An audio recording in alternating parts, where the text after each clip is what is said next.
Seja bem-vindo ao podcast Pão e Vinho. Aqui a sua vida será edificada. Para saber mais sobre a nossa família, acesse nossas redes sociais, @Pão e Vinho Ministério. Fique agora com a palavra e até a próxima. Paz, meus queridos. Amém? Estão prontos aí para a última noite? Glória a Deus.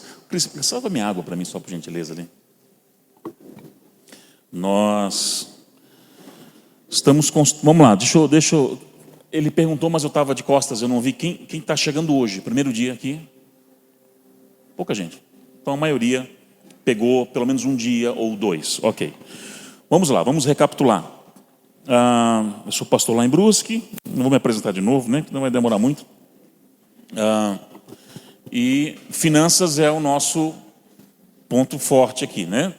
A gente ministra um mundo em relação a finanças em cima desse livro aqui que é meu best-seller.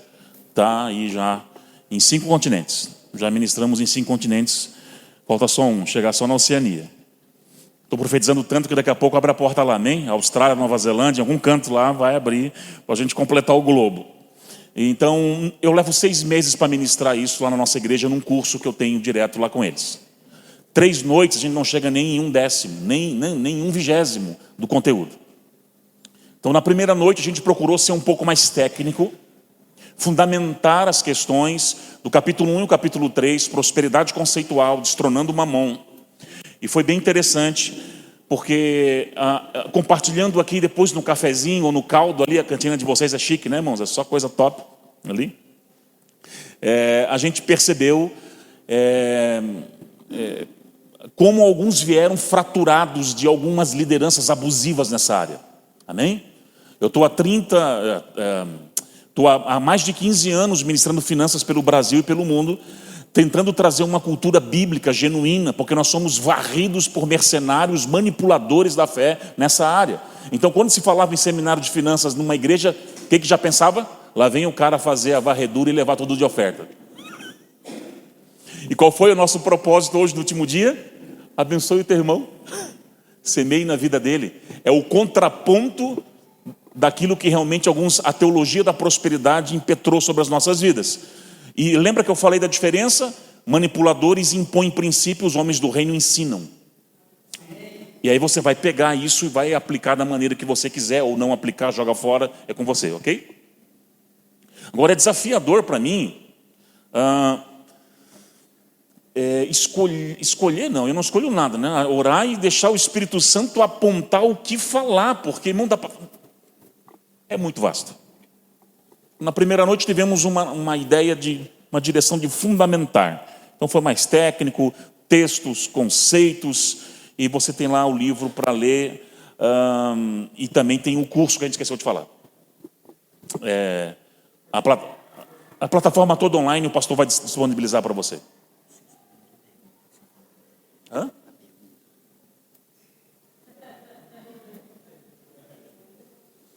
Vou começar com a pergunta. Boa. Ainda bem que vocês me lembraram, já tinha esquecido de novo, tá? Mas vamos lá. Vai dar certo.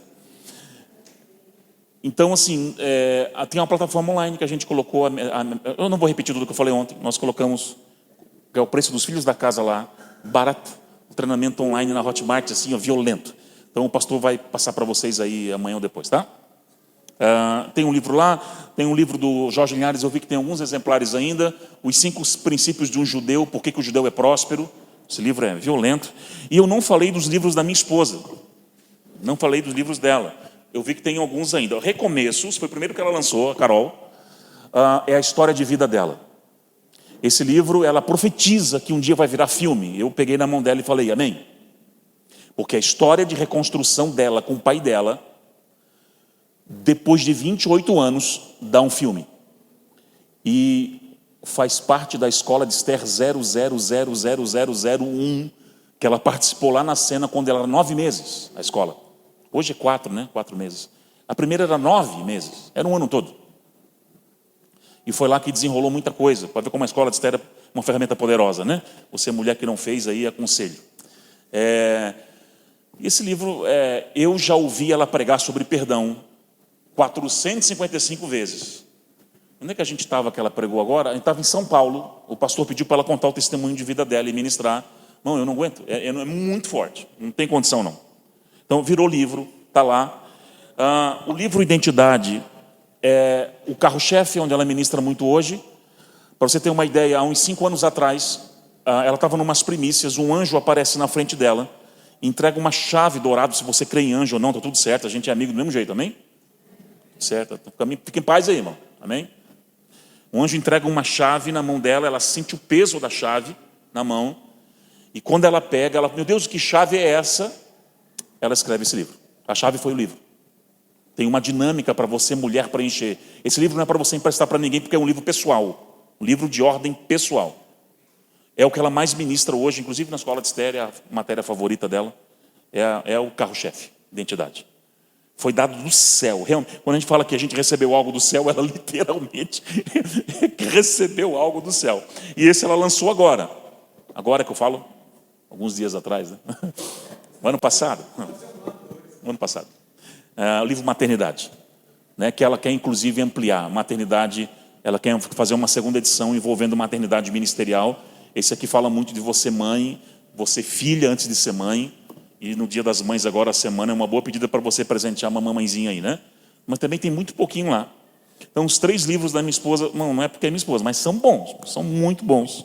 Muitos testemunhos. E o livro Recomeços, que é a história de vida dela, mulheres no mundo já testemunharam de caminhos de volta que fizeram com seu pai e mãe depois da leitura do livro ou vendo alguma pregação dela sobre esse sentido.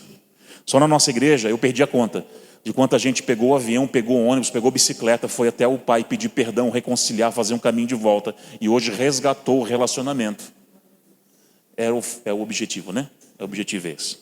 Então, esses 3 livros aqui eu vou dar para a pastora.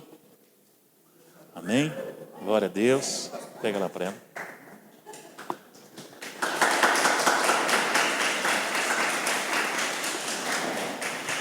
Esse livro aqui é para os metidos mesmo, mas não.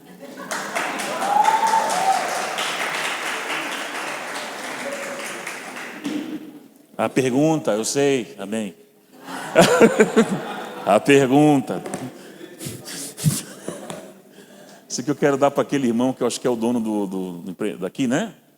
Flávio, vem cá, Flávio. Vou presentear você. Glória a Deus. Deus abençoe, tá? Um abraço aí. Deus abençoe. Tem que semear, né? Hoje é dia para isso. Já saí rasgando um rim meu antes de sair de casa para o pastor Flávio ali. Que eu tive que dar um negócio para ele que é meu xodó, irmão. Xodó. Aleluia. É assim mesmo. E tem mais um negócio ali para fazer também. É assim, no final a gente faz uma bagunça santa aí, amém? Tá, então antes de eu... Só para voltar aqui, a pergunta, está na mão. A gente trabalhou algumas questões sobre prosperidade. E ontem, orando, a gente falou sobre as 7 leis régias da liberalidade. E fizemos um pacto com Deus no altar. De realmente ser sensíveis, nos movimentarmos conforme as orientações dele. Amém? Isso foi muito forte. Talvez você não tenha ideia do boom que há no mundo espiritual de um pacto como esse. Você vai redundar nos próximos dias agora. Não tenho dúvida disso. E quando eu orava sobre hoje... Porque a minha ideia ontem, inclusive, era pegar o remo 2. Lembra? Remo 1, remo 2, pegar o remo 2 das leis administrativas e trabalhar com vocês o princípio do celeiro, o princípio de José, porque 77% das pessoas hoje, segundo o último censo no Brasil, estão endividadas. É muita coisa. Muita coisa mesmo. E Deus não me permitiu. Eu entendi que o cunho nesses dias aqui... Podemos até vir outro dia e falar só sobre orçamento doméstico e botar a tua conta em dia aí. Teu orçamento de casa, né, querido? Botar esse negócio em ordem. Mas eu entendi que não é para esse momento, não é para esse primeiro encontro nosso. E eu preciso seguir o fluxo de ontem e trabalhar finanças mais de cunho profético. Eu sei que é diferente de tudo que você ouviu ontem mesmo, a palavra falar sobre leis régias da liberalidade, impulsiona, ativa. E a direção que eu tive para hoje é a última do mundo, é o último, tanto que eu trabalho no 21º capítulo do livro, Porque é a última coisa que se fala de finanças, que eu chamo de a hecatombe, o que risca e explode um negocinho. Já vou entrar nele, só deixa eu responder a pergunta. Vão me matar aqui. Na verdade, a pergunta não era essa. O que importa é que lembrou a pergunta. Eu falei como ser próspero, ok? Eu falei que não é oração e jejum, é um barco e 2 remos. Princípios basilares que não tenham finanças, dízimos, ofertas, corban e administração, boa gestão pessoal, ok? E eu perguntei, para que Deus vai te dar dinheiro? Qual é o propósito de Deus te dar dinheiro? Era essa a pergunta.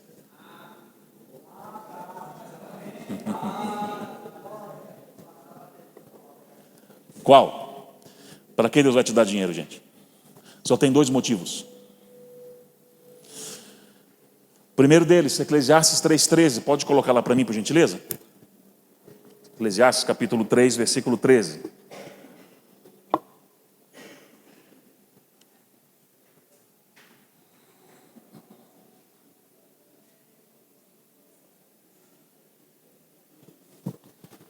É também que todo homem coma, beba e goze do bem do seu trabalho. E isto é um dom de Deus. Desfrutar das dádivas divinas, pode parecer estranho isso, mas é um dos propósitos do dinheiro na sua vida. E tem pessoas que têm uma culpa por ter. Quando eu desfruto, eu entro num processo de gratidão a Deus por aquilo que Ele me concedeu. É que nem se eu desse lá nos Estados Unidos eu compro uma bonequinha para minha filha e trago para ela, o pai comprou lá em tal lugar, e ela pegar essa boneca e fazer assim, legal, e jogar no canto e nunca brincar com essa boneca. Ou seja, eu como pai, puxa, eu presenteei, eu dei algo e ela não aproveita, ela não desfruta. Isso é uma linha tênue de ingratidão. Então a Bíblia chama isso de dom de Deus. Eu já tive que tirar alguns empresários de um cativeiro de culpa. Alguns que compraram um carro importado e, pastor, eu tô com dificuldade de sair com ele na rua, eu não me sinto bem, por causa de uma linha franciscana, uma herança educacional de miserabilidade que tive que trabalhar com ele, arrancar ele desse cativeiro, etc. e tal. E ele entender que não há problema em você viajar, vai para Israel, tem a caravana nossa ano que vem de novo, tá? Que inclusive o pastor Casas vai junto.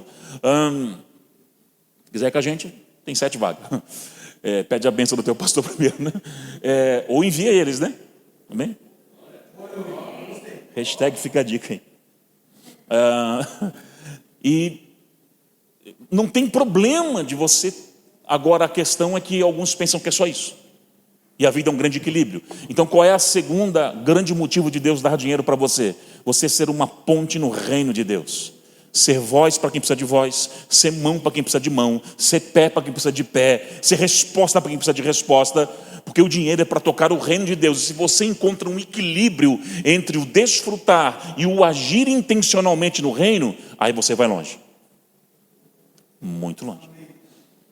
Alguns constroem só um castelinho e pensam que é só isso e nunca o resto é para Deus. E outros querem dar tudo para Deus, que foi o meu caso, Deus me corrigiu. Os meus materiais, os livros, os cursos, eu ofertava 100% para o reino. Sempre fui assim, não tem problema. Tudo que eu vendia. Até que um dia o Senhor me corrigiu. Você está errado. A tua esposa precisa de um sofá. A tua filha precisa fazer um curso.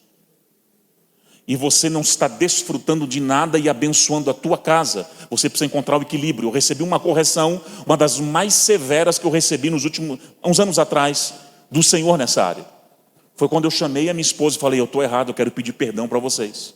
Com o coração de querer abençoar o mundo, eu esqueci que eu preciso também desfrutar, porque isso eu estou agradando a Deus. O que eu fiz? Comecei 70-30. 70% para o reino, 30% para minha casa, para projetos, não é nem para comida, para projetos do coração da minha família. E hoje eu alcancei o lugar que eu queria, meio a meio. Hoje eu consegui chegar aonde eu queria. Metade vai para o reino, propósito, e metade para propósitos uma filha que quer empreender missionalmente lá, não sei aonde, precisa de recursos para isso. Então, esse recurso vai abençoar para que ela seja uma voz lá também. Hoje eu consegui tentar encontrar o equilíbrio entre desfrute e seja intencional no reino de Deus. E aí hoje, gente, se a teologia da prosperidade maculou, ferrou com o tema finanças na igreja, ok? Teve um dos temas dentro do tema macro que não foi machucado, foi triturado. E é o tema de hoje. Eu vou bater num tema difícil de pregar, difícil de ouvir, difícil de tudo. Principalmente para quem veio de uma teologia abusiva. Honra.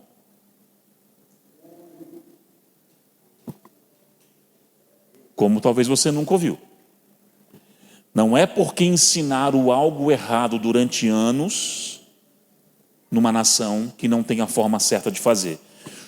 Todos os cases de sucesso na Bíblia estão ligados à honra e os cases de insucesso ligados à desonra. Porque já teve momentos, escute isso, que mentorias financeiras eu mapeei o remo 1 e o remo 2 da pessoa, eu não achei nada de errado. Então eu tive que orar. E quando eu puxava um novelo de lã, eu chamo de manto de esterilidade. Que é o que nós vamos orar aqui hoje. Vou tentar construir isso com você da maneira mais didática possível, porque o tema é denso. Bem denso, bem denso. Qual o problema dos mercenários no Brasil nos últimos anos? Honra não é imposta, honra é conquistada. Quando eu imponho honra, eu atraio bajuladores. E o que são bajuladores? Bajuladores só celebram os teus resultados. Enquanto você está pagando a conta, enquanto você está sendo benefício estão ali. Você cessa ou tira a mão, some em tudo. Porque é uma cultura não de honra, mas de bajulação. Pessoas que te honram verdadeiramente não amam os teus resultados, amam o teu coração.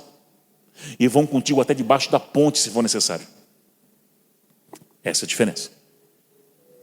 Então, a teologia da prosperidade, aqueles homens com os anelão grande, nada contra anel grande, tá, irmãos? Estou falando que eles beijam o meu anel, beijam o meu pé.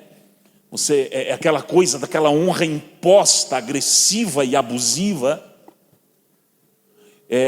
levou as pessoas a um cativeiro, literalmente. E quando se fala-se sobre honra em igreja, lá vem de novo, advogando em causa própria. Irmãos, é um dos temas mais poderosos sobre finanças, é a cultura da honra. Aonde que está? No remo 1 ou no remo 2? A honra.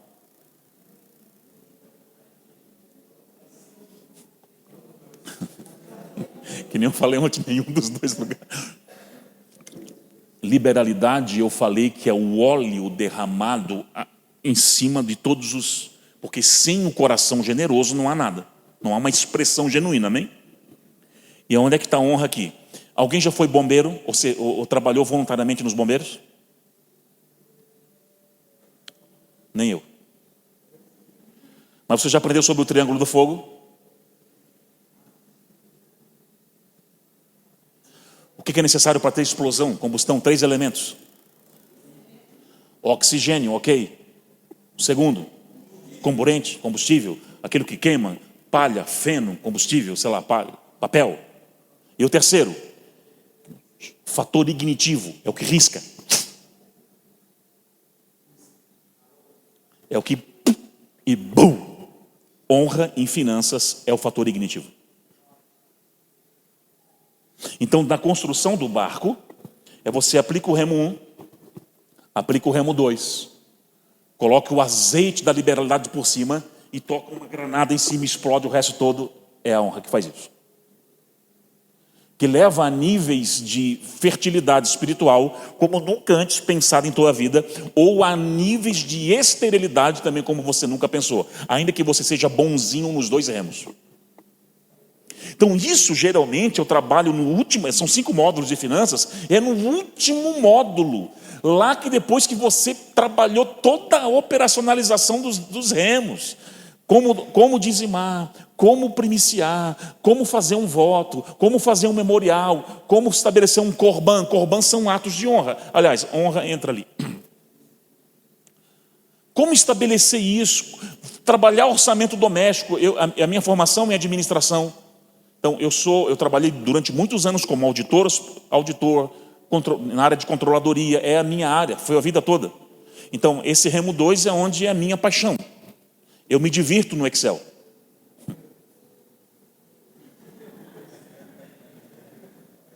Ok, pula. Pula essa. Então, pode colocar os 2 remos bem colocados, está bacana, está legal, está tudo certo.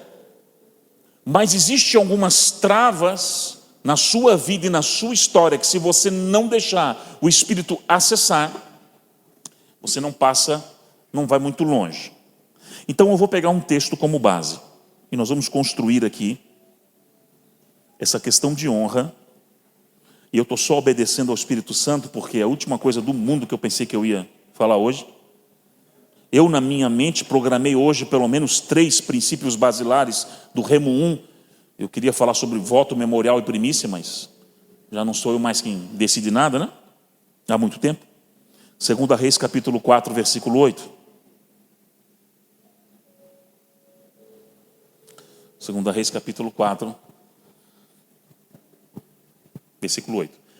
E para pastor, eu me lembro quando eu preguei na minha igreja, que eu sou pastor, a primeira vez sobre honra. Meu Deus! Piriri uma semana inteira. Piriri. O que eles vão pensar de mim, Senhor?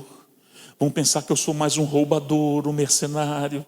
Vão pensar que eu estou aqui para extorquir a igreja. Aquela sensação indevida de estar advogando em causa própria. Meu Deus, meu Deus. Sabe aquele desespero santo assim? O Senhor foi acalmando o meu coração e foi falando comigo. Os teus filhos conhecem o teu coração e sabem que você está para agregar sobre eles e não para extorquí-los. Ensine-os. Você não vive honra desde que se converteu? Falei, vivo, Senhor. Foi uma das coisas que eu não abri mão desde quando eu me converti em 96. Um cara me chamou e falou sobre honra e eu vivo há 20, calculei, nem sei quanto tempo dá isso. 28 anos. E agora, claro, sempre a gente vai melhorando e indo para uma frequência maior. Sucedeu também um dia que, indo Eliseu a Sunem, havia ali uma mulher rica, a qual reteve para comer pão. Todas as vezes que ela passava por ali, se dirigia a comer pão. E ela disse ao seu marido, eis que eu tenho observado que esse homem que passa por nós, grave essa frase, é um santo homem de Deus. Gravaram? Ok, passa. E façamos-lhes, pois, um pequeno quarto junto ao muro, ali ponhamos uma cama, mesa, cadeira, candeeiro. E há de ser que ele vindo a nós, ele vai se retirar ali. E um dia ele veio, retirou aquele quarto, se deitou ali, amém, obrigado Jesus, por essa palavra. Em todo o ambiente coletivo, ele pode ser corporativo, eclesiástico, familiar, acadêmico, você vai encontrar pelo menos 3 grupos de pessoas. Não tem jeito, você está num desses 3 grupos. Só espero que você se ache nessa noite. Você está num desses 3. Não tem como fugir. Todo o ambiente, numa igreja, por exemplo, aqui na Pão e Vinho, vão ter os 3 grupos. Na Nação Forte e Brusque, vai ter os 3 grupos. Sempre vai ter. Então, quais são os 3 grupos? Grupo número 1, medíocres. Não, é muito pesado. Pobres de alma. Não é medíocre mesmo. Não é mediocridade mesmo. O que são os medíocres? São aqueles que nunca conseguem reconhecer as fontes de bênção na sua vida. A frequência da ingratidão na vida deles é algo absurdo. Por isso que está sempre, a igreja é ruim, a cor é ruim, o pastor é ruim, o prefeito é ruim, todos é ruim, tudo é ruim. Chega a ser assim uma coisa Horrível a proximidade com esse tipo de pessoa, porque ela não consegue ver beleza em nada, absolutamente nada. Vamos imaginar que na vida da pessoa esteja acontecendo 10 coisas. Das 10 coisas, 9 são boas e uma só é ruim. Ela concentra só na ruim, esquece as 9 boas e fica reclamando a vida inteira naquilo ali. E não está dando certo. Olha aí, e falta o dinheiro, e falta aquilo, eu não consigo. Você sabe qual a diferença de uma crítica ofensiva para uma crítica construtiva? É um segredo relacional profundo isso, né? Uma crítica ofensiva, você passa uma linha limítrofe chamada respeito. Sempre que você passa pela linha chamada respeito, você não constrói mais nada, você entra no campo da ofensa. E esse primeiro grupo, ele vive no campo da ofensa. Vive no campo da ofensa. Ele está o tempo inteiro na zona da reclamação, da murmuração e passa constantemente a linha limítrofe chamada respeito, passa ela e entra no campo do ataque, da ofensa verbal, não verbal, gestual, posicional e todos os outros uaus que você possa imaginar. Posso falar uma coisa abrindo o coração? Eu particularmente tenho pavor de ficar do lado de gente assim. Eu tenho pavor. Por causa da lei da associação.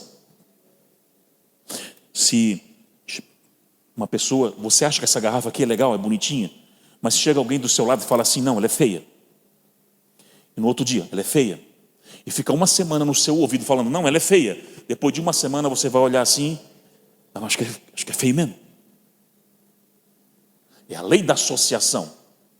Por isso que são dias de você escolher muito bem quem você ouve, quem você se relaciona e as mesas onde você está. Lembra do Bera, que eu falei ontem? Tem livro do Bera lá ainda, né? Leitura obrigatória desse semestre. As mesas, conexões, alianças. Então, esse primeiro grupo está presente em qualquer lugar, não tem jeito. E parece que tem alguém, as pessoas já carregam um DNA murmurador. E é incrível isso. Claro, só Jesus, irmão, vindo com graça, com poder, essa pessoa entrando em Deus para arrancar ela desse grupo 1. Mas eu quero acreditar que não tem ninguém aqui no grupo 1, amém? Brusque, em alguns lugares lá eu acho, mas aqui não, né? Então você ensina para alguém. Aí existe um grupo 2. Quem é o grupo 2? Os que reconhecem, mudou a história. Os que atuam pelo campo do reconhecimento. Se o grupo 1 não reconhece nada, o grupo 2 tem prazer de verbalizar gratidão. Não é uma puxação de saco, aquela rasgação de seda generalizada ou bajulação. Não, é um elogio, é uma inclinação de coração sincera. Você sabe quando é sincero, sim ou não? Você sabe. Eu estava pregando lá em Brusque, na nossa sede, um dia. Eu terminei de pregar aqui, e é um pouquinho alto assim. Aí um irmão chegou assim para mim. Pois não, querido. Pastor, eu só quero... Eu pensei que ele queria uma oração, certo? Eu só quero agradecer. Porque eu sei que o Senhor, para pregar esse sermão hoje, se preparou, orou, leu, gastou tempo da sua vida para preparar um alimento de qualidade para abençoar a minha vida, a minha casa. Ele apontou para trás e meus filhos que estão ali estão agradecidos também. Muito obrigado pelo seu esforço, pastor. Tenha uma boa semana. Deu tela azul em mim. Porque a gente não está acostumado. É só pedrada, abacaxi. Faz direito, pastor. É cobrança em cima de cobrança. Então, quando chega alguém operando no nível do reconhecimento, a gente fica até meio assim. Não deu tela azul já. Eu fui para casa com tela azul, assim. Ó. Eu fui, meu Deus, o que é isso? Ainda existe seres assim?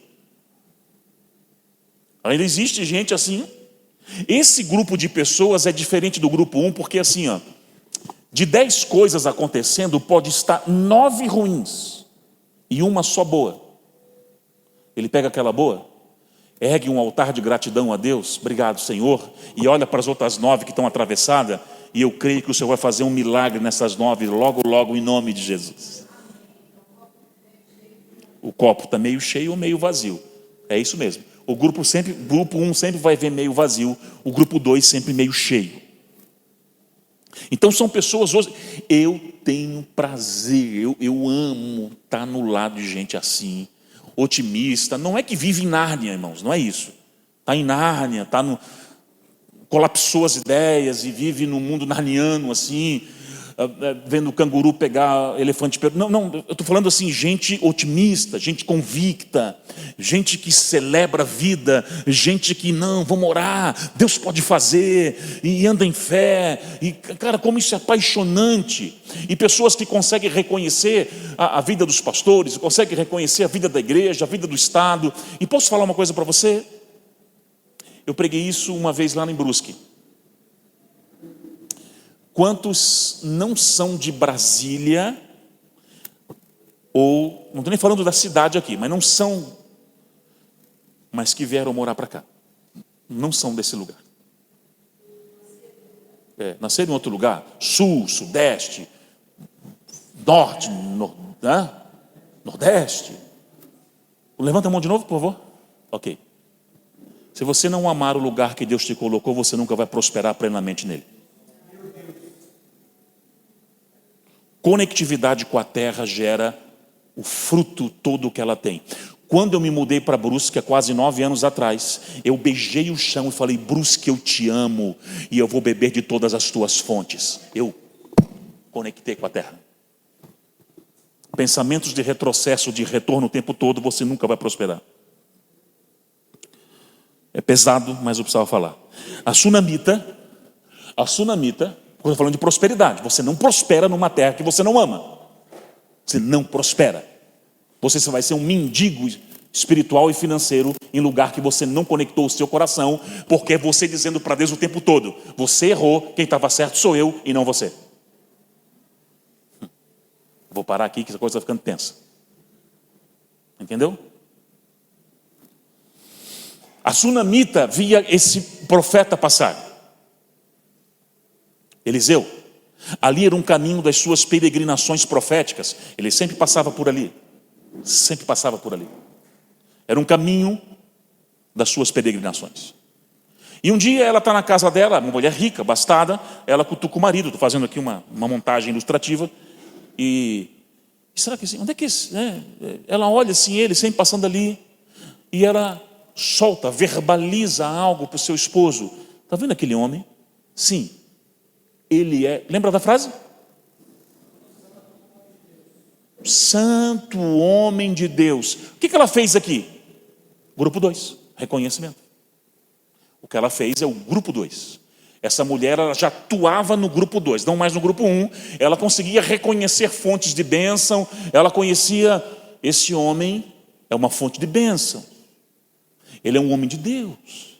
Olha aí, marido. Está vendo? Está vendo? Glória a Deus. Essa mulher já deu para ver que ela operava no grupo 2. Então, grupo 1, grupo 2 e qual é o grupo 3? Infelizmente, poucos acessam no Brasil hoje. Por quê?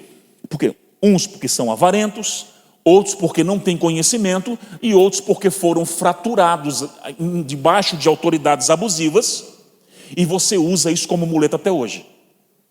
Já passou há 5, 10 anos a sua fratura numa igreja, ela foi exposta, o Senhor, o Espírito entende a sua dor, você foi manipulado, você foi sugado, só que se você usar isso de muleta a sua vida inteira, você não vai sair do lugar.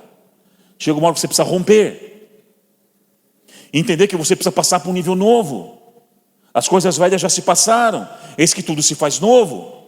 Não dá para ficar chorando as mesmas lágrimas de crocodilo, porque lá 10 anos atrás eu tive um pastor que me saqueou, eu fui um mercenário e acabou comigo, acabou com a minha casa e eu nunca mais quis saber de nada. Ok, a sua dor é entendida e respeitada, é a sua dor e tem que haver uma empatia com isso.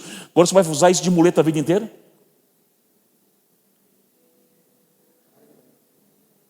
Para não se abrir mais para aquilo que Deus tem para você? Então, poucos acessam o nível 3, que eu chamo de honra, por causa disso. Poucos. Sabe por que poucos? Porque você foi triturado, machucado, arrebentado. Aí você é crente, você ama Jesus. E sabe o que acontece com você? Você voltou para a igreja e continua na igreja porque você é fiel a Deus, amém? Mas nunca mais conseguiu ser leal a homens.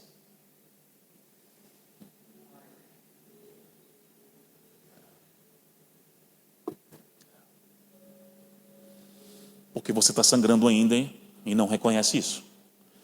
Está andando manco ainda e você não reconhece isso. E a honra é linda, é bela, quando trabalhada biblicamente e com a ajuda do amigo Espírito Santo. O que é honra? Honra é uma equação matemática. Escreva isso no seu caderninho. R mais I igual a H. É uma equação matemática. R mais I igual a H. Vamos destrinchar a equação. O que é o R da equação?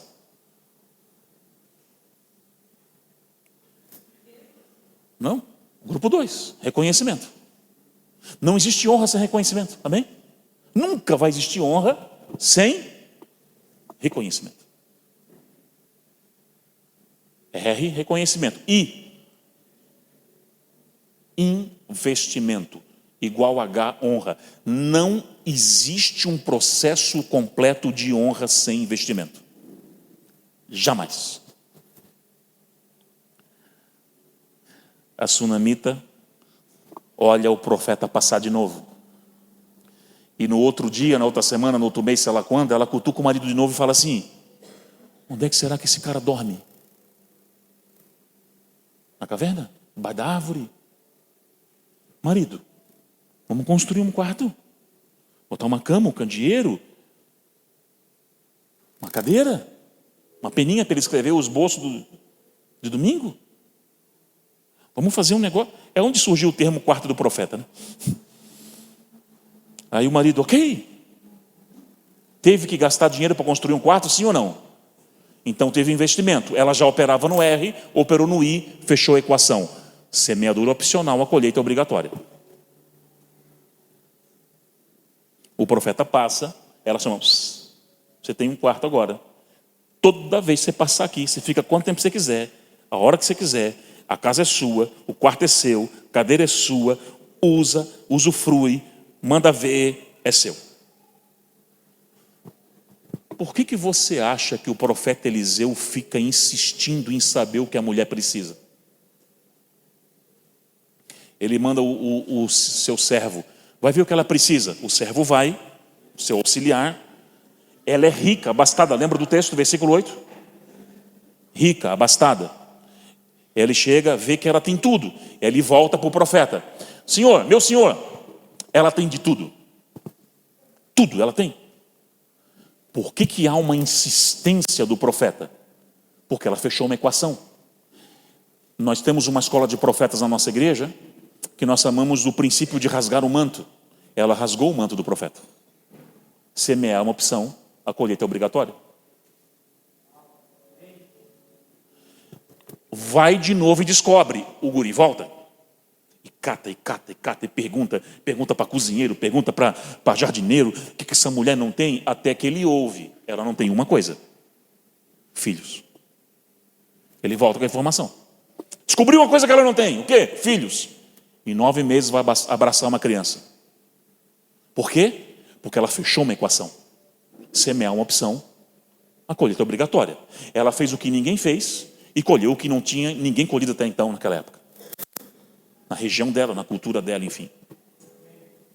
Uma estéril que veio a dar filhos. Uma mulher impossibilitada de. Então, quando nós olhamos para a honra, o assunto é amplo, meus irmãos. Porque nós começamos agora a trabalhar honra em várias prateleiras, escuras ou acesas. Nós temos um seminário sobre honra que a gente explora isso em 2, 3 noites. Ponto por ponto. Eu vou me concentrar mais naqueles hoje, 2 ou 3, que eu entendo que é para cultura financeira. Então eu vou me ater na nossa pegada desses dias aqui. Porque o assunto de honra é amplo, é amplo demais. É um espelho que você coloca dentro de você e você faz um checklist da sua vida em muitos pontos. Mas antes de eu acessar o campo da esterilidade, que é o meu foco hoje aqui, deixa eu fazer uma conexão justa e abençoada sobre honra e unção. É necessário, pelo menos assim, em termos didáticos, rápidos, etc. e tal. Toda unção que você honra é unção que você atrai sobre você. Tudo aquilo que você desonrar na sua vida, você afasta. O que você honra, você atrai. Simples assim. Não é bajulação. Não estou falando de bajulação e ficar ali. Falando de honra. Tanto que você vai ver Eliseu, o profeta aqui que a gente estuda, ele honrando a vida de Elias o tempo todo, carregando a malinha de Elias. Josués carregam as malas de Moisés. Os Eliseus carregam as malas de Elias. Os Timóteos carregam as malas de Paulo. Não tenta ser um Moisés sem primeiro aprender a ser um Josué. Antes de Deus te levantar a estatura de pai, Ele vai te ensinar a ser filho. Gente que pega um atalho, se quebra. Eu tenho visto há 26 anos no ministério isso. Sempre. Pega atalho, são apressados em alcançar coisas e lugares que não estão prontos para estar. E é o tempo de ainda carregar a mala e ficar ali. Até que os Moisés morrem, ou termina o tempo de um legado, os Josués assumem. Porque a transferência de legado é para quem vai até o final.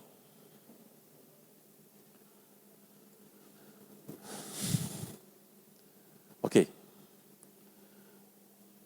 Eliseu, ele estava carregando a malinha. Há uma relação paterna muito forte. E quando Elias está subindo lá no redemoinho dele lá, ele está ali embaixo, meu pai, lembra do texto? A conexão é muito forte. E Eliseu vai pedir, Elias chega assim para ele, o que tu queres que eu faça para você? Muito parecido com a fala de Jesus para o cego Bartimeu, o que queres que eu te faça? É o pai para o filho, cara, você cumpriu o seu papel. Você está caminhando em honra comigo, em conectividade de propósito. Eu preciso liberar algo sobre você. E é interessante que Eliseu é esperto. Eliseu, ele não pede a presidência da escola de profetas de Ramá. Ele não pede um montinho de dinheiro que Elias tinha guardado no colchão, não sei de onde. Eu quero a unção dobrada do que você carrega. Elias, dura coisa é isso, hein, querido? Esse pedido aí é meio Highlander. É meio Highlander esse negócio que está pedindo aí. Mas é o seguinte, pela sua jornada de honra, você pode acessar. Porque se não houvesse honra, ele jamais acessaria uma dupla honra dessa, uma dupla virtude dessa. Por existir um caminho de honra, ok. E você sabe o que acontece com Eliseu. Jesus ensina isso, não é uma questão de Velho Testamento. Vamos abrir comigo, Mateus capítulo 10, versículo 40.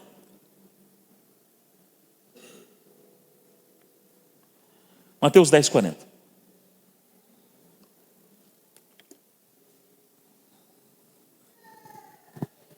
Quem vos recebe a mim me recebe. Jesus falando para os discípulos dele. Quem receber vocês está me recebendo. E quem recebe a mim, recebe aquele que me enviou. Olha aí, a conectividade com a trindade forte. Quem receber vocês, meus discípulozinhos, estão recebendo a mim mesmo. 41. Quem recebe um profeta na qualidade de profeta? O que é receber um profeta na qualidade de profeta? Com honra, gente. Alguns mercenários pegaram esse texto e construíram uma teologia talibanesa. Ela a mim, tudo a mim, eu a mim.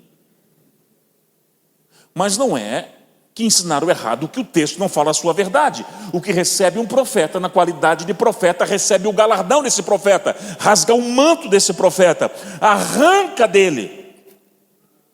E quem recebe um justo na qualidade de justo, recebe o galardão de justo. 42, eu acho também ou não? Bota aí, por gentileza. E qualquer que dê um copo d'água que seja, já vai ter o galardão. Pode passar. De maneira alguma, até um copo d'água você vai ter um galardão em relação a isso. Jesus deixa claro o ensino. Se vocês vão, sempre quando às vezes eu vou pregar num lugar, às vezes eu não posso, um filho meu vai no lugar pregar, eu indico muitos filhos da casa. Não, eu não posso. Hoje eu fiz isso. Recebi um convite para um culto de casais, eu falei em Ilhota, eu falei, querido, eu não posso, eu vou estar pregando fora nesse dia. Posso indicar um filho tão abençoado quanto, até melhor do que eu? Amém, pastor. O filho foi na frente. Se ele desonrou meu filho, ele desonrou a mim.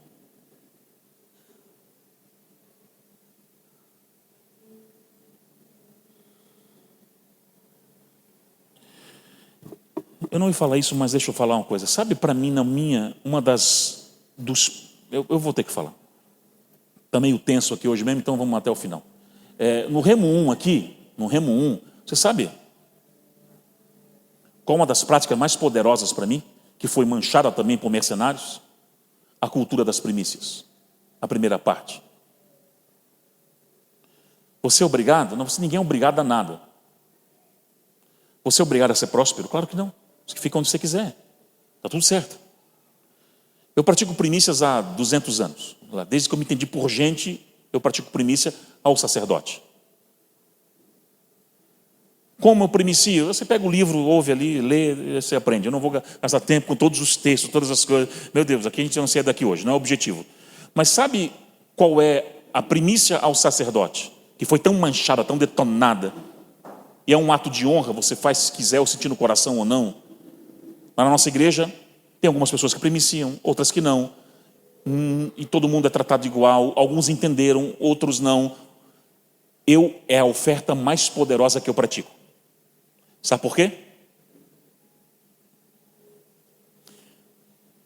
Porque toda unção que você honra, você atrai sobre a sua vida.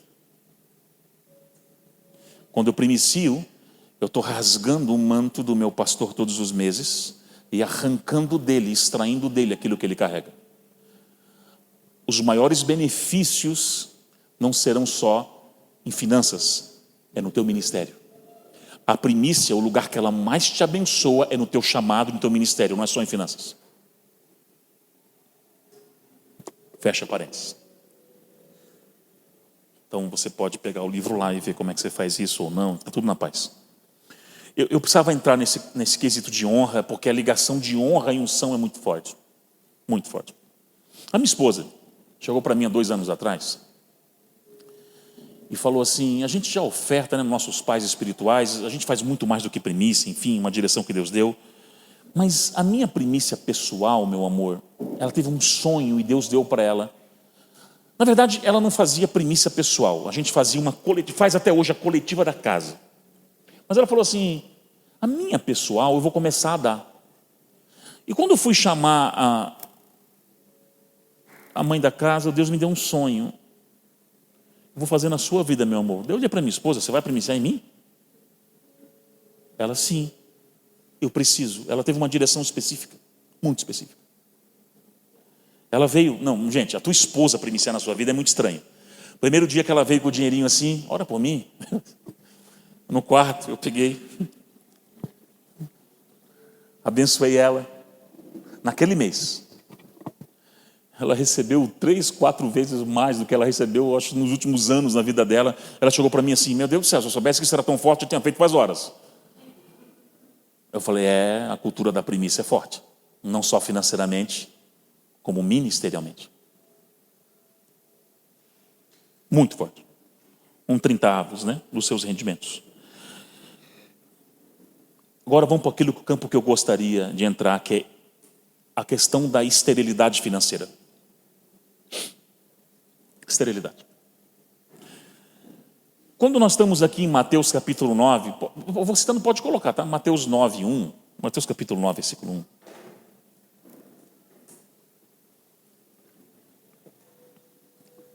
Gente, qual foi a cidade que Jesus nasceu? Meu Deus, gente, não me assusta. Belém, né? Amém? Obrigado, querido. Aleluia. Parabéns para você. Aonde que ele cresceu, desenvolveu, adolescente?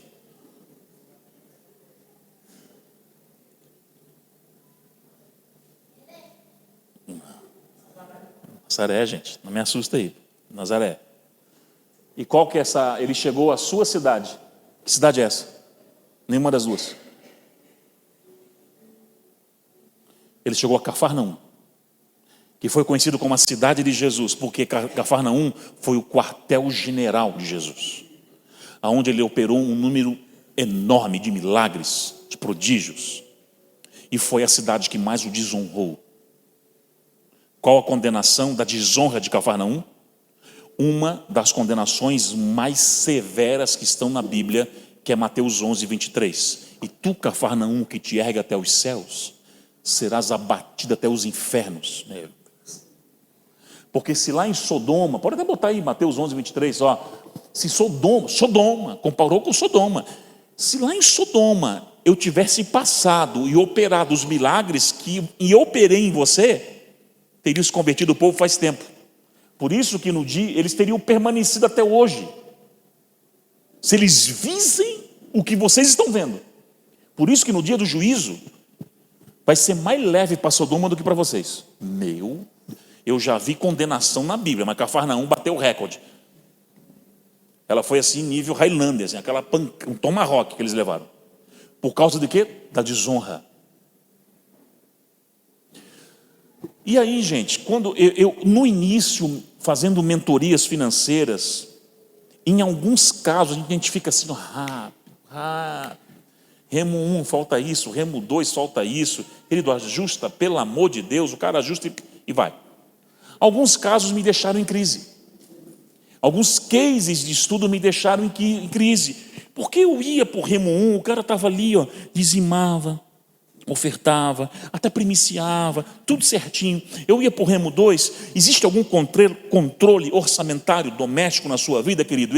Eu uso o Apple Store, o aplicativo tal, o Play Store, tal, eu uso tal, uso o caderno, uso que... E ele me mostrava o ativo e o passivo. Eu falei, não. Aí eu comecei a entrar em crise. O que está acontecendo? O cara implantou os 2 remos, não tem como, vai andar. O Senhor começou a me levar sobre o campo da esterilidade, que era um campo que até então eu não tinha pisado com muita intensidade. Lembra que eu falei que todos os cases de insucesso na Bíblia ligado à desonra e de sucesso à honra? Eu vou usar 3 exemplos bíblicos para você, vamos para a Bíblia, para deixar claro o conteúdo. Case 1, case 2, case 3. 3 estudos de caso sobre desonra e esterilidade. Case número 1. Mical. Você lembra dela? Esposa de Davi, filha de Saul. Davi está trazendo a arca. Eu acho que meu livro Códigos e Tempos acabou, porque é justamente sobre a arca que eu falo. Davi trazendo a arca. Os códigos que ele estabelece na condução. O que ele errou e o que ele acertou. Davi está trazendo a arca. Na segunda vez já, agora certo, da maneira correta, com os códigos corretos. Ele tira aquela roupa real maior, e ele está ali, sei lá, com um linho fino. Ele não está nu, gente, mas ele está à vontade. Ele está dançando na frente da arca, ele está feliz. Meu Deus, a arca está voltando para o seu lugar de origem, o seu lugar correto. Meu Deus, ele está feliz. Mical, quando vê de longe, o desonra publicamente pela janela, você lembra? Isso é jeito de um rei andar. Isso é jeito de um rei se postar. Isso. O que Davi faz? Davi em algum momento chega para ela assim, morra endemoniada. Não. Ele só, deixa eu aqui. Mulher, deixa eu dançar. Mas a Bíblia diz que a partir daquele dia, Mical, estéril até o último dia da sua vida, porque esse é o preço da desonra.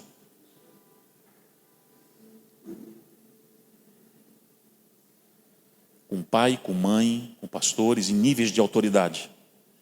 Às vezes as suas finanças não vão porque ainda existe um manto de esterilidade sobre você. De quadros de desonra que você ainda não remiu. Aí quando eu entrei nesse universo, meu Deus, eu entendi que finanças é mais do que ajuste financeiro. Eu comecei a entrar para o campo da cura e libertação. Aí o negócio foi violento em alguns casos. Porque Mical trouxe por ela mesma, com uma desonra pública, um manto de esterilidade que ela levou até o final da sua vida. Case número 2, Miriam. Abraão pega uma mulher cuxita ou de Cuxi. Ele estava certo, ele estava errado? Geograficamente ele podia pegar uma mulher dessa, será? Sim, não. Gente, eu não quero nem saber. Eu só sei de uma coisa. Quando Moisés pisava na bola, Deus vinha e dava no meio da orelha dele. Não precisava de intermediário. Mas no caso da mulher de Cuxi, Deus está em silêncio. Mas Miriam resolveu ser a justiceira. E ela começa a fazer um paranauê no arraial. Lembra o texto? E Deus não fala só com ele, não. E fala com nós outras também. E vamos lá. E não é assim. E Arão está ali também junto. Meio bobão. E quando ela está nesse paranauê todo, querendo fazer um motim, se rebelar contra a autoridade de Moisés ali, Deus vem. Eu falei, lá em São Paulo, pregando, que eu queria ter uma DeLorean. Vocês não vão saber o que é uma DeLorean. Quem assistiu De Volta para o Futuro 1 e 2, o carrinho que volta no tempo do Mark McFly lá, o McFly, do filme. Eu queria ter uma DeLorean para entrar no carrinho e voltar assim, botar no painel, números 12, voltar nesse dia, ficar atrás de uma árvore e ver a cena. Porque imagina, ela naquele Paranauê, eu falo tanto de DeLorean, que eu fui pregar em São Paulo agora, eles fizeram um ato profético comigo, me deram uma DeLorean pequena de presente. Está lá no meu escritório. Imagina, gente, Deus chega e fala, tudo para a tenda. Pensa, Miriam, meu Deus, ferrou. Já indo assim, para a tenda assim, ferrou, o que eu fiz da vida, meu Deus? Aí Deus começa a argumentar assim com eles. Porque não temestes falar contra o meu servo Moisés? Porque quando eu quero me revelar na terra, eu uso parábolas, eu uso enigmas, eu uso profetas, mas não é assim com o meu servo Moisés. Com ele é face to face, é fácil o negócio com ele.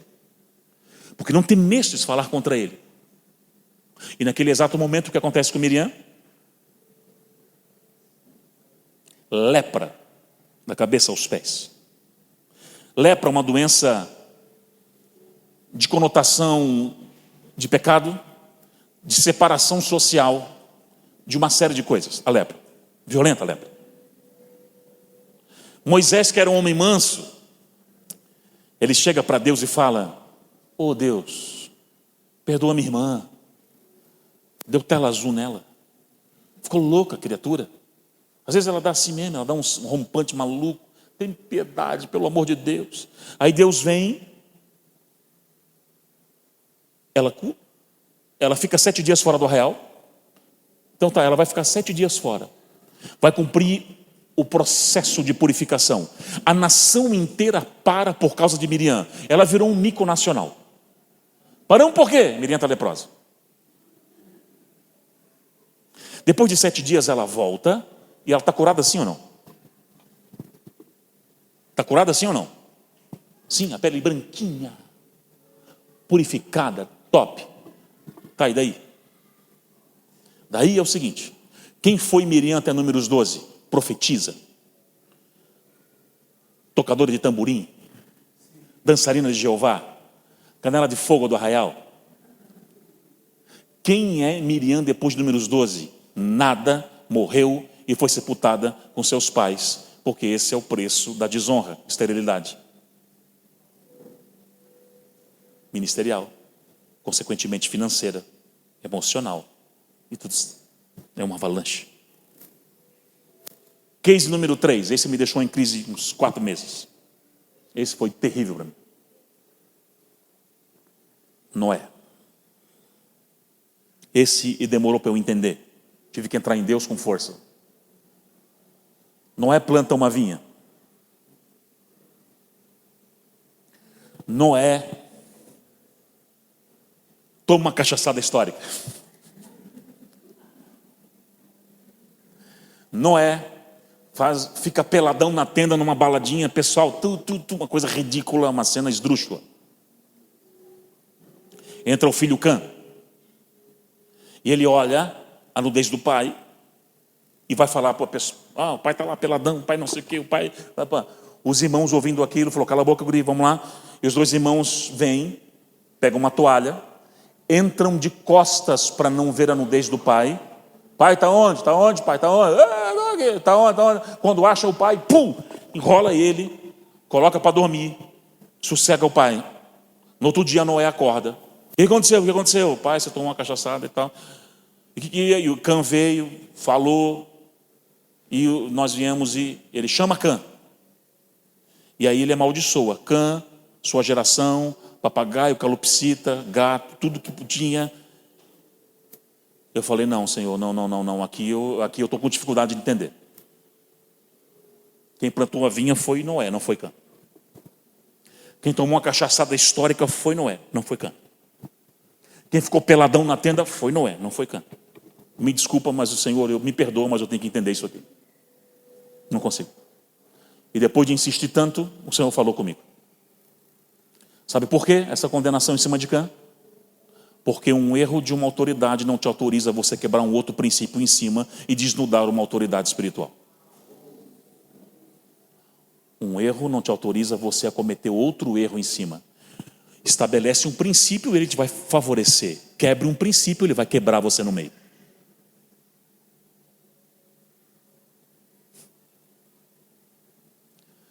Aí eu falei: amém.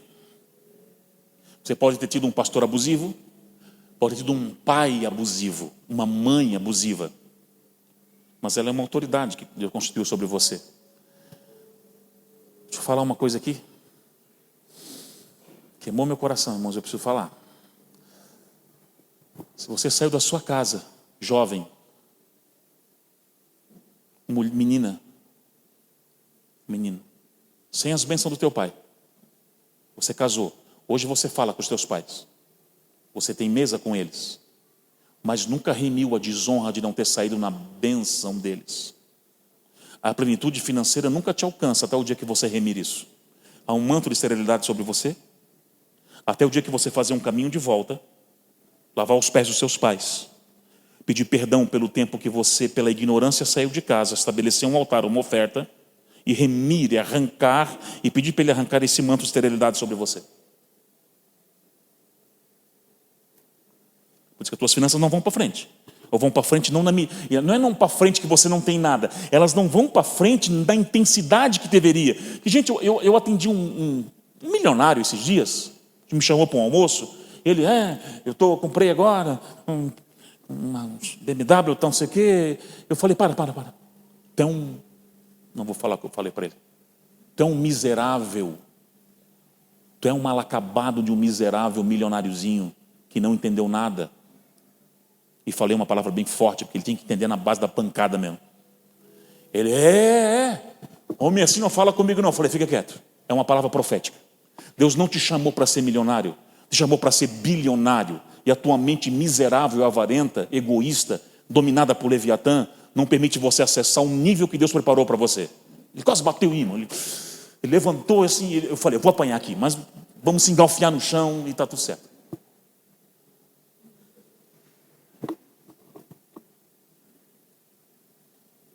Aí ele voltou, acalmou, eu também. Ficou 3 meses sem falar comigo. E depois voltou. É ovelhinha nossa hoje. Eu disse: pastor, eu precisava de um homem com coragem para me dar o dedo na cara e dizer que eu estava virado num bagaço. Eu falei: eu sei. O Senhor falou comigo que contigo era na base do fórceps. Era na base da pancada. Senão você não ia entender. Falei: você não foi chamado para ser milionário, mas para ser bilionário. A questão não é você ter, é você não acessar a medida que Deus preparou para você. A sua medida, acesse tudo.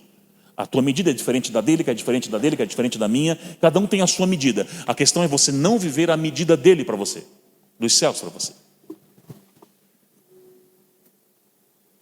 No campo corporativo é a mesma coisa. Deixa eu só falar aqui um exemplo rápido no campo corporativo. Eu vou falar um pouquinho sobre pai e mãe e já encerro para a gente orar.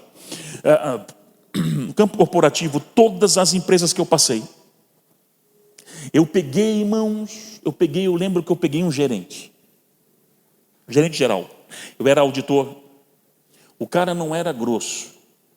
Ele era uma coisa que o Aurélio não conseguiu definir. Não tem definição. Não encontramos uma palavra para ele. Porque a gente chegava de manhã na ADM, a mesa dele estava ali, ele batia na mesa, vão trabalhar, suas antas.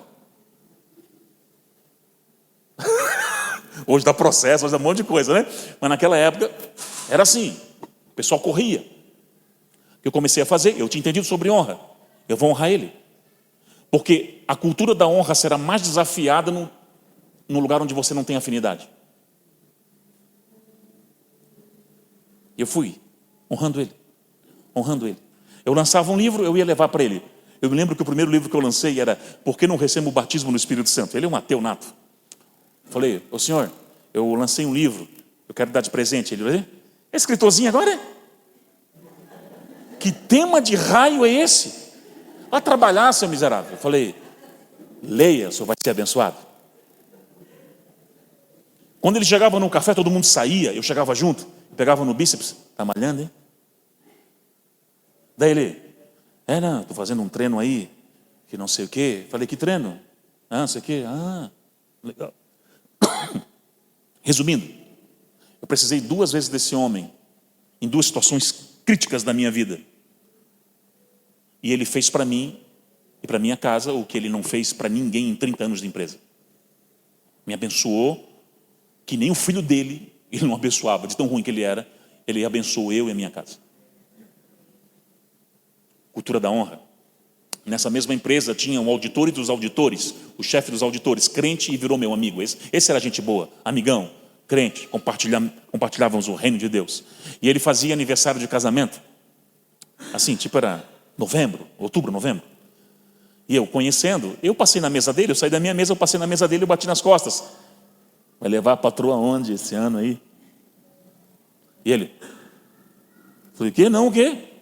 Aí ele falou, não, o filho bateu o carro, caiu o muro, quebrou a geladeira, queimou não sei o quê. Ele contou umas 12 coisas, eu falei, credo, rapaz. Precisa de uma oração forte mesmo aí, né?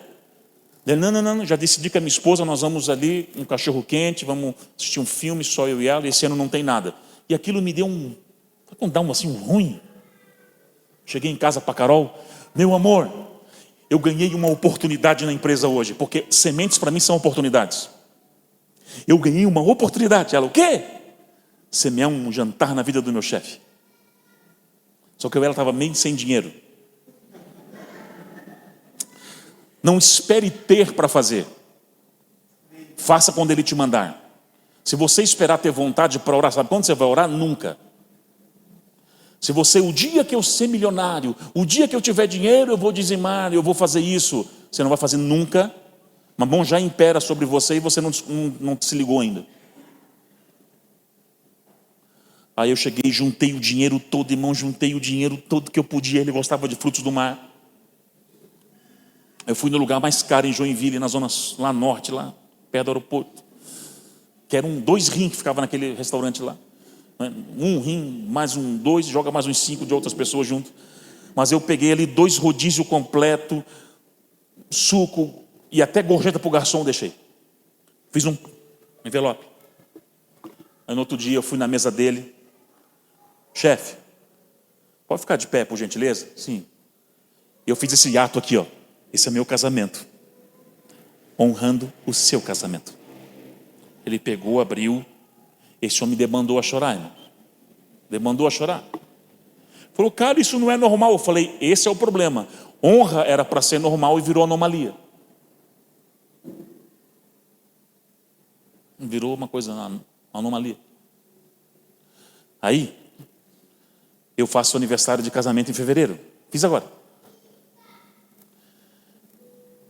final de dezembro, um pastor liga para mim. Pastor que eu não tinha ligação, assim, de pregar, 1, 2 vezes. Não era da plataforma do pastor Casas, não era da nossa plataforma, não era de nada. Um cara amigo, e ainda distante. Ele chegou assim: pastor André, você faz aniversário de casamento tanto de fevereiro? Eu falei: sim, como é que você sabe, doido? Um passarinho, a minha secretária que falou para ele. Você tem alguma coisa marcada? Cara, nem cheguei perto ainda. Não marque nada no dia, esteja no pé do prédio tal, no centro tal da cidade tal. Falei: cara, é muito estranho. Amém, amém, pastor, amém, pastor.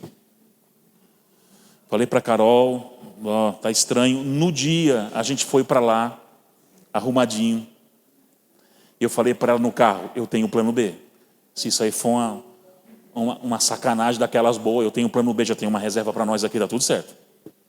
Ficamos no pé do prédio. 8 horas ele encosta o carro. Ô, pastor André, tudo bem, tudo bem? Me acompanhe, por favor. Entramos, fomos no terraço. Tinha um restaurante lá. Ele fechou o restaurante. Contratou 15 garçons. E antes dele entrar, ele falou assim: pera, só uma coisa, eu tive uma visão com você e eu estou sendo fiel à visão. Ele fez o mesmo ato. Esse é o meu casamento. Honrando o seu casamento. Aí eu e a Carol entramos. Todas as mesas arrancadas. Uma única mesa perto de um vitral de vidros, olhando por toda a cidade. E uns 15 garçons. Gente, eu falei, e eles foram conduzindo a gente, parecia assim um negócio meio... sentamos e tal. E eu falei: que doideira, que doideira. E aí fundi, mas não sei o que, era tanta coisa que uma hora eu falei para o garçom: para, deixa nós sozinhos um pouco. E aí eu comecei a chorar na mesa, pastor. E a Carol me deixou, eu na minha, e eu falei assim: Deus, o que é isso? E o Senhor falou para mim, sabe o que Ele falou? Você acha que ia me ganhar no dar? Porque semear é uma opção, uma colheita obrigatória. E cada semente segundo a sua espécie. Só para encerrar, já estamos no horário. O conceito de honra é muito grande, irmãos. Vou dizer uma coisa para você. Sabe qual é o primeiro mandamento com promessa na Bíblia?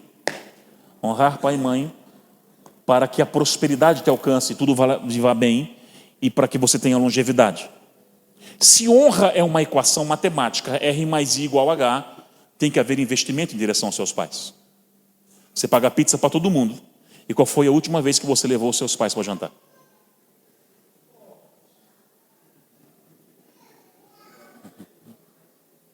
Você paga tudo para todo mundo, compra tudo para todo mundo, e quando foi que levou um par novo de tênis para os seus pais?